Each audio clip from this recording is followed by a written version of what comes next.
ఇక అధికార వైసీపీలో ఎంపీ ఎమ్మెల్యేలు నిలువున దోచుకోవడం తప్ప అభివృద్ధి చేసింది ఏంటో చెప్పాలని పెనుకొండ టీడీపీ అభ్యర్థి సవిత డిమాండ్ చేశారు. ఇక సత్యసాయి జిల్లా పరిగిలో ఎన్నికల ప్రచారం నిర్వహించారు.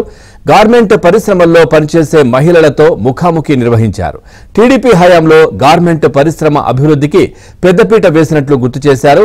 సొంత తల్లిని చెల్లిని పట్టించుకోని వ్యక్తి జగన్ అని ఘాటు వ్యాఖ్యలు చేశారు. రాబోయే ఎన్నికల్లో టీడీపీ కూటమి అభ్యర్థులు ఘన విజయం సాధిస్తారని సవిత ధీమా వ్యక్తం చేశారు.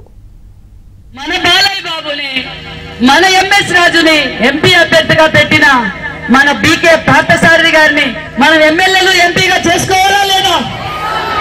చేసుకోవాలి. తెలియదు కానీ గవర్నమెంట్ వ్యవస్థ అంత బాగా లేదంటున్నారు. కరోనా అప్పటి నుంచి అన్ని వ్యాపారాలు దెబ్బతిన్నాయి, కానీ ఇలాంటి వ్యాపారాలు మరింత దెబ్బతిన్నాయి. అయినా కూడా మేము సైతం అంటూ మా సోళ్ళకి డిగ్రీ చదువుకున్న వాళ్ళకి ఉద్యోగాలు లేని వాళ్ళకి 3,000 రూపాయల పెన్షన్ కూడా మనం అందజేస్తామని కూడా మీకు తెలియజేస్తున్నాం. మరి ఏ తల్లిదండ్రులైనా కోరుకుంటారు, మరి గవర్నమెంట్ వస్తానే ఒకరికైనా 15,000 మళ్ళా కరెంట్ బిల్ ఎక్కువ వచ్చింది కట్టనా, రేషన్ కార్డులు కట్టాలి. ఎంపీలు ఎమ్మెల్యేలు ఎంపీలు వాళ్ళ పార్టీ నాయకులు ఎక్కడ పడితే అక్కడ కబ్జాలు చేసుకోవడం, దాచుకోవడం తప్ప అభివృద్ధి శూన్యం. కాబట్టి